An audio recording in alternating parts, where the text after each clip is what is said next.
کسی ایک محدث نے باب باندھا ہو اپنی حدیث کی کتاب میں کہ اللہ کے نبی عالم الغیب تھے، غیب کا علم تھا اللہ کے نبی کو، ایک محدث نے نہیں لکھا۔ 5 نمبر کی میں آیت آپ کے سامنے سنا رہا ہوں۔ اس کا پس منظر یہ ہے کہ رسول اللہ سفر پر تشریف لے گئے ہیں، صحابہ بھی ساتھ میں موجود ہے، اللہ کے رسول کی اونٹنی گم ہو گئی ہے۔ اور اس کو کن کن لوگوں نے لکھا حوالے سن لیں۔ اس کو امام جلال الدین سیوطی نے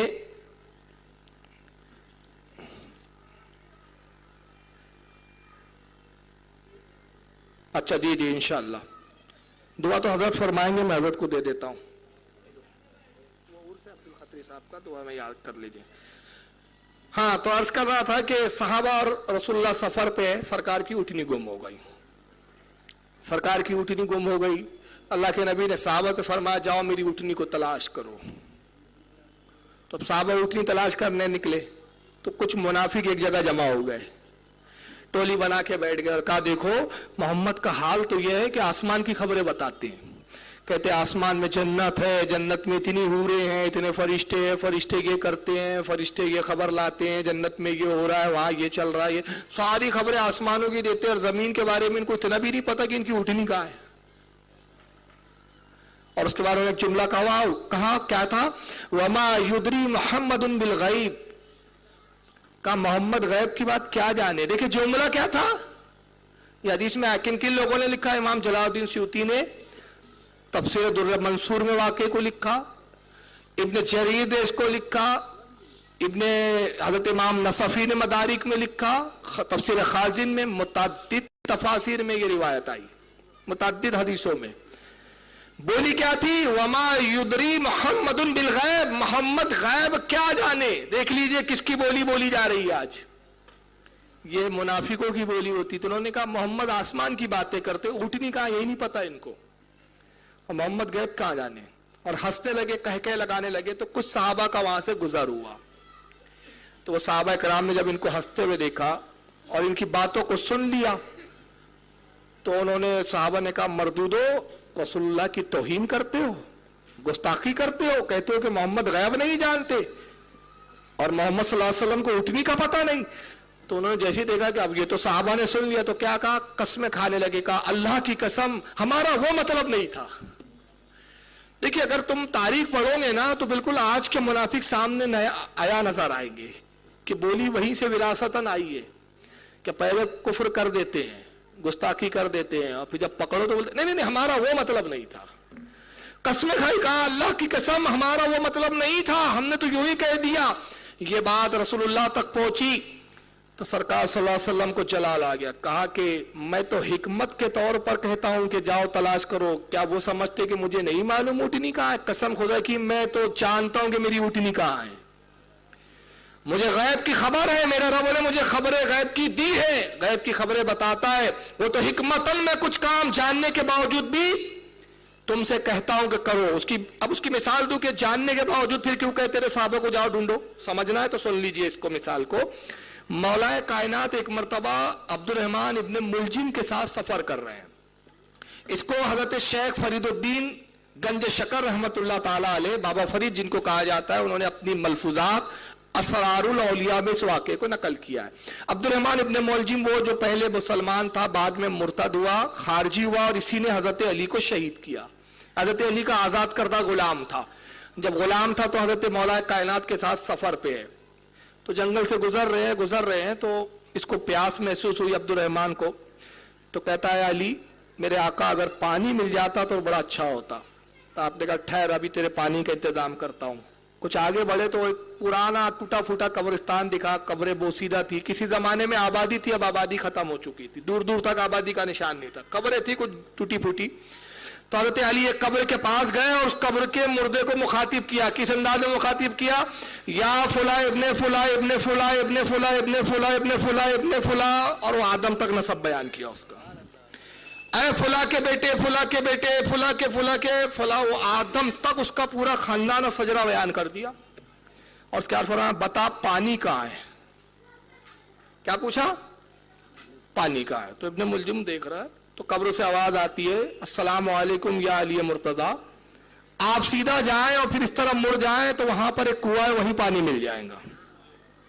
تو ابن ملجم کہتا ہے آقا میں آپ پہ فدا ہو جاؤں, بڑی عجیب بات ہے, آپ اس کا نام جانتے, اس کے باپ کا نام جانتے, اس کے باپ کے باپ کا نام جانتے, اس کے باپ کے باپ کا نام, اس کے باپ کے باپ کا نام, حتیٰ کہ حضرت آدم تک آپ نے اس کا سلسلہ نسب خاندان بتا دیا, یہ سب جانتے ہیں آپ اس کے باپ داداؤں کے نام نہیں جانتے, تو صرف یہ نہیں جانتے کہ پانی کہاں ہے.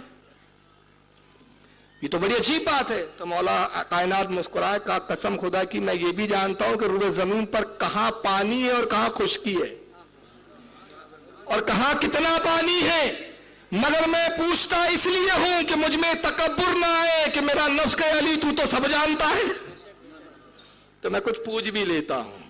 تو یہ ان کی بزرگوں کی اپنی ایک انداز ہوتا تھا, جانتے تو سب تھے مگر اس کے باوجود بھی پوچھ لیا کرتے تھے. اب کچھ لوگ کیسی باتیں کرتے, بھائی رسول کے دروازے پر ایک صحابہ ہے, انہوں نے کہا رسول اللہ ہے, یہ مسلم میں حدیث ہے, اور اس پر ایک وہابی نے اعتراض کیا, میں نے حدیث پڑھی بھی, کتاب بھی پڑھی اور حدیث بھی پڑھی, تو کتاب میں لکھتا ہے ایک صحابی آیا, مسلم کی حدیث ہے, اور انہوں نے کہا کیا رسول اللہ ہے, تو حضور نے اندر سے آواز دی کون, تو حضور کو معلوم ہوتا غیب تھا, تو حضور نے یہ نہیں جانا کہ کون ہے, کون کیوں پوچھا. میں کہتا ہوں خبیثو کب تک ادھورا دین بتاؤں گے تم, ابے حدیث پوری تو پڑھ کر بھی پوری کیوں نہیں پڑھتے, اس لیے نہیں پڑھتے کہ تمہارا ایمان ہی ادھورا ہے, تو حدیث کب پوری پڑھو گے تم. حدیث کے بعد کے الفاظ واضح کر دیتے ہیں کہ مقصد کیا ہے. نبی نے کہا کون, تو انہوں نے کہا میں, جیسے کہ عادت ہوتی ہے دروا, ہم بھی یہی کرتے بیل بجاتے رہو اندر, کون آیا, میں ہوں, ابھی میں کون ہے. تو سرکار چلال میں ناراض ہوئے, حضرت ام المومنین سے فرماتے اس سے کہو کہ یہ میں کیا ہوتا ہے. تو حضرت ام المومنین جلال کو سمجھ گئی, تو آپ نے کچھ تو نہیں کہا, البتہ دروازہ کھول کے ہٹ گئی. وہ اندر آئے, رسول جلال سے فرماتے کہ کیا تم میں سے ایسے بھی لوگ ہیں کہ ان کو اتنا بھی نہیں سمجھتا کہ جب پوچھا جائے کون تو وہ اپنا نام بتائے, نہ کہ میں کون ہوتا ہے, میں سے کیا پہنچاؤں گا. تو رسول تہذیب سکھانا چاہتے تھے, تو تہذیب سکھانے کے لیے آپ نے پوچھا کون, دیکھے کہ یہ تہذیب جانتا ہے کہ نہیں جانتا ہے. نبی کو معلوم تو تھا کون ہے, مگر اب اس کی تہذیب کا امتحان ہو رہا ہے, تو امتحان میں وہ کامیاب نہیں ہوئے, اور جب کامیاب نہیں ہوئے تو نبی نے ادب سکھا دیا, اور سدا ادب یہ بتایا کہ جب کسی کے گھر جاؤ اور آواز دو تو گھر والا پوچھے کون, تو اپنا نام بتاؤ. اب میں جاؤں اور کوئی پوچھے کون, تو میں کہوں بھائی میں فاروق رضوی, تاکہ معلوم ہو جائے بھائی فاروق رضی بولے میں کون میں بھائی. تو یہ حکمتیں ہوتی ہیں, لیکن یہ سمجھتے کہ صاحب غیب نہیں. تو بہرحال رسول نے فرمایا میں جانتا ہوں میری اونٹنی کہاں ہے, فلاں علاقے میں جاؤ, فلاں جھاڑیوں کے پاس, وہ جھاڑیوں کو کھا رہی ہے میری اونٹنی, جنگل کے فلاں حصے میں. صحابہ گئے, صحابہ فرماتے ہم نے اونٹنی کو وہیں پایا, اور انہی جھاڑیوں میں وہ جھاڑیاں کھا رہی تھی جس کی نشاندہی حضور نے فرمائی تھی. جب ہم اونٹنی کو لے کر آئے تو منافق قسمیں کھانے لگے. ہم نے کہا کہ اب کیا کہتے ہو, دیکھو اونٹنی وہی ملی جہاں نبی نے بتایا تھا. تو انہوں نے کیا کہا معلوم ہے منافقوں, ارے اللہ کی قسم ہم تو یہی کہہ رہے تھے, ہمارا مقصد یہ تھوڑی تھا کہ نبی غیب نہیں جانتے, نبی کو کچھ پتا نہیں ہے, علم نہیں ہے, ہم نے تو یہی کہہ دیا. تو پارہ نمبر 10 سورہ توبہ آیت 65 اور 66 نازل ہوتی ہے. اللہ ارشاد فرماتا ہے قل اب اللہ و آیاتہ و رسولہ کنتم تستہزئون لا تعتذروا قد کفرتم بعد ایمانکم. اللہ فرماتا ہے اور محبوب ان سے فرما دیجئے کیا اللہ کی آیتوں اور اس کے رسول کا مذاق اڑاتے ہو, اللہ کی آیتوں سے ہنسی کرتے ہو, اس کے رسول کا مذاق اڑاتے ہو اور اس سے تمسخر کرتے ہو, تم کافر ہو گئے ایمان لانے کے بعد. کیا فرمایا اللہ نے, تم کافر ہو گئے ایمان لانے کے بعد. کس بنیاد پر, اس بنیاد پر کافر ہو گئے کہ تم نے میرے نبی کے علم غیب پر سوالیہ نشان لگایا. تو آج جو لوگ کہتے کہ نبی غیب کیا جانے, تو یہ بھی بات سمجھ میں آ گئی کہ یہ بولی منافقوں کی تھی.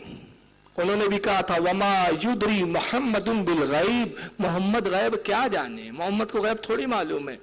اور قرآن نے کہا کہ جو میرے حبیب کے علم غیب کا انکار کرے تو اگرچہ وہ ایمان والا تھا مگر علم غیب کا جیسی انکار کیا ایمان کے بعد وہ کافر ہو گیا. تو ہم نے بھی کہہ دیا کہ جو نبی کا غیب نہیں مانتا وہ مسلمان نہیں ہے, وہ کافر ہے. ہم اپنے فتوے نہیں بتاتے, قرآن کے فتوے بتاتے. چاہو ان کتابوں کو دیکھ لو, یہ کتابیں کوئی بریلی کے لوگوں نے نہیں لکھی صاحب, اعلیٰ حضرت نے نہیں لکھی. تفسیر در منصور کو تم بھی مانتے, امام جلال الدین سیوطی نے لکھی ہے. تفسیر خازن کو تم بھی مانتے ہو, تفسیر روح البیان کو تم بھی مانتے ہو,